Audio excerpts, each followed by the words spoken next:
My name is Valerie Segrest, and I'm a member of the Muckleshoot tribe, and I work with the University of Washington's Center for Ecogenetics and Environmental Health as the Tribal Health Liaison. And I was brought into the project originally back in 2008 when Native Teach began.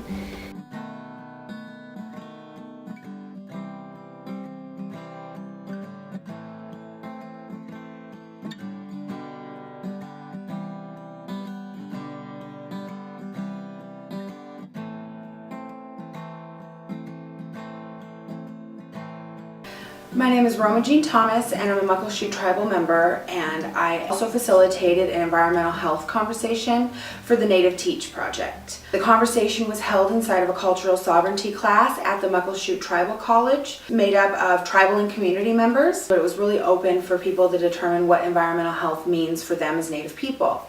Physical, spiritual, and emotional well-being are connected to environment and the environmental health. So the health of things like berries and our water for our salmon and our forest areas for elk and kind of game and those types of things. And I think that's the value of community-based participatory research, is for your community to have a voice and to be empowered. And that's what we saw inside of this conversation. I think they also began to see themselves as teachers and educators and the knowledge carriers for the next generation. Well, it's Tleena. Hello, my name is Lina Ives, and I am a proud member of the Port Gamble-Sklallam tribe. We had several conversations that started in our moms group and then continued with a beautiful feast and lunch where we really made the conversation open for the whole community to be able to come in and share their thoughts as well. We're able to take those conversations and take quotes from the moms so that we can record them and put them in the format of a book so that we can make a book to give to our children to say, Tatawasna, you are a star, this is my wish for you, this is my dream, and this is my hope. And it brings power to our people, and it helps keep our traditions alive. And it also really highlights what's important and what do we value and what do we want to be able to pass on. My name is Kristy Gansworth, and I came out here about 3 years ago from Western New York, where I grew up, and my tribal affiliation is with the Kittiganzibi Anishinaabe Nation in Quebec. I hosted a conversation for Team Teach, and I noticed a couple things, and access seemed to be a theme in being able to access things like water and trees and space, and to be able to relate to those things in a way that wasn't prohibited by parks and permits and things like that. One of the participants noted that there are so many hands in the mix of politics surrounding water, parks, and stewardship and those things that they felt that that was a barrier to them authentically being in relationship to the environment. And I think that the Team Teach project is a really innovative way of looking at a whole broad range of different communities and being able to hear from the people who live in those places. My name is Fernandez. I'm with the Lower Elwha Band of Klallam Indians.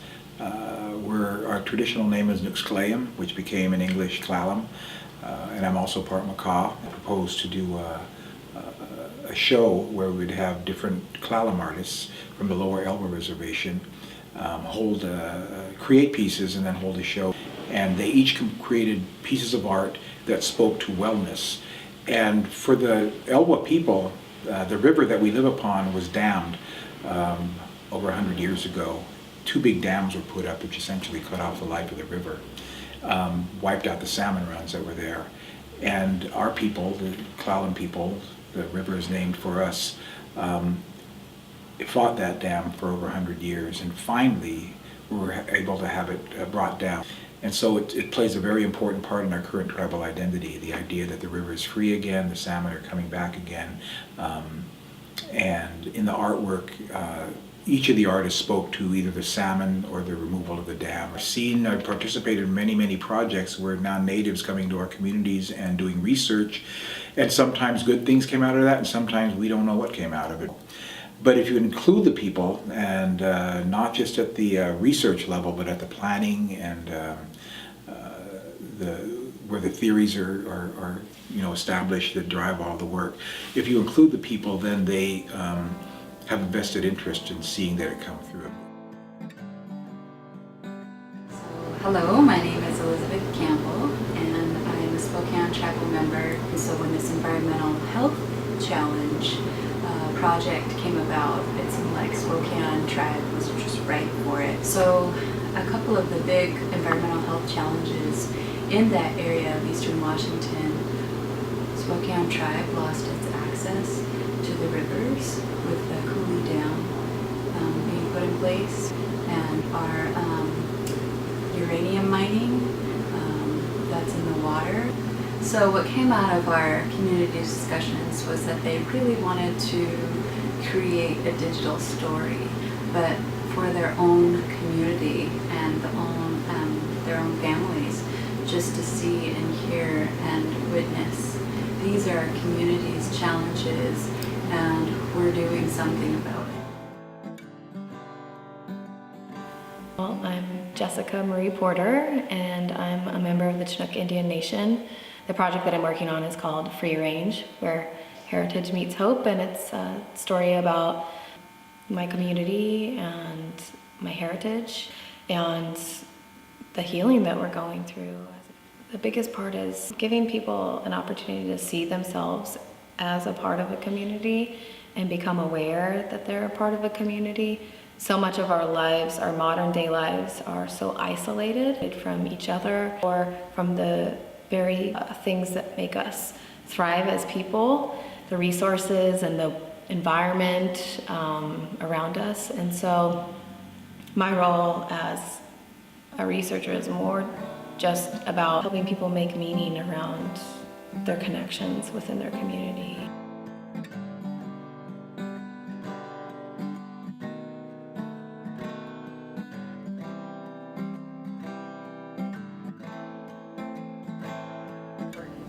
It is about sharing stories and helping communities feel empowered in that process, and that their voice matters, and that the knowledge and the experience and the trauma that they carry in them matters, and that's part of the healing process. So we really hope that this project, the outcome of it, the blog, becomes a healing story for everyone, and also really increases awareness about what's going on in just our area alone, which is tremendous.